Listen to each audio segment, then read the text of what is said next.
শিশু নাটক প্রতিযোগিতাকে কেন্দ্র করে ধর্মনগরে আলোচনা সভা অনুষ্ঠিত হলো। রাজ্যের প্রথমবারের মতো শিশু নাটক প্রতিযোগিতা অনুষ্ঠিত হতে যাচ্ছে। তাকে সামনে রেখে বিবেকানন্দ সার্ধশতবার্ষিকী ভবনে এক আলোচনা সভার আয়োজন করা হয়। উক্ত আলোচনা সভায় উপস্থিত ছিলেন রাজ্য বিধানসভার অধ্যক্ষ বিশ্ববন্ধু সেন।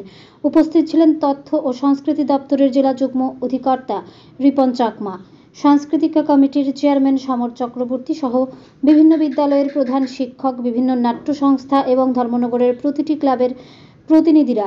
আগামী 15 জুন থেকে শুরু হবে শিশু নাটক প্রতিযোগিতা। মে মাসের 17 তারিখের মধ্যে তথ্য সংস্কৃতি দপ্তরে নাম জমা দিতে হবে। আজকের এই আলোচনা সম্পর্কে বিশ্ববন্ধু সেন বলেন, ভারতীয় জনতা পার্টির সরকার প্রতিষ্ঠিত হওয়ার পর থেকে রাজ্যের মুখ্যমন্ত্রী সাংস্কৃতিক পরিমণ্ডলের ওপর জোর দিয়েছেন।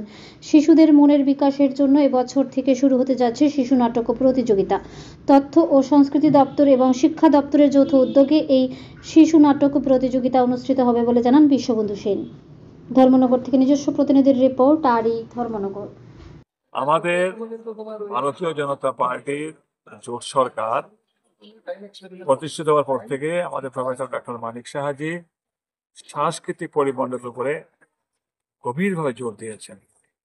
যাত্রা উৎসব হলো, বই মেলা হলো, বিভিন্ন জায়গায় যেরকম নেতাজি জন্ম জয়ন্তী হচ্ছে, মহালয়া হচ্ছে, বসন্ত উৎসব হচ্ছে, তাই এবার রাজ্যভিত্তিক আগরতলা থেকে হয়েছে অফিস নাটক কম্পিটিশন।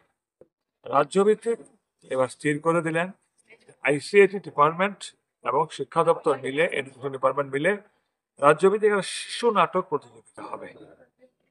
এবং শিশু নাটক কতগুলো ক্রাইটেরিয়া দিয়েছে, 16 বছর অধিক হতে পারবে না, জাতীয় সংগত বিরোধী হতে পারবে না, কোনো পলিটিক্যাল ফর্ম আসবে না। শিশুদের মনের বিকাশের জন্য এবার সারা রাজ্যে শিশু নাটক উৎসব শিশু নাটক প্রতিযোগিতা হবে।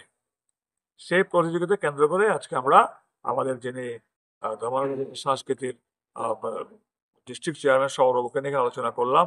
আইসিটি দপ্তর, বিভিন্ন ক্লাবের প্রতিনিধিগণ, বিভিন্ন স্কুলের প্রধানগণ সহ যে সবাইকে আহ্বান করা হয়েছে এই শিশু নাটক প্রতিযোগিতায় অংশগ্রহণ করার জন্য। জুনের 15 তারিখ থেকে শুরু হবে এবং 17 তারিখ মানে মে মাসের 17 তারিখ পর্যন্ত হচ্ছে গিয়ে যারা নাটক করবে তাদের নাম জমা দেওয়ার শেষ তারিখ। উইথ স্ক্রিপ্ট, এটা নিয়ে আমরা বিশদভাবে আলোচনা করলাম এবং সকলেই, ক্লাব থেকে শুরু করে সকল শিক্ষাবিদ শুরু করে সকল নাগরিক কিন্তু খুব উৎসাহী এবং আশাবাদী যে ধর্মনগর যেভাবে সাংস্কৃতিক পরিমণ্ডল এগিয়ে যাচ্ছে, এটাও একটা মাইলস্টোন স্থাপিত হবে।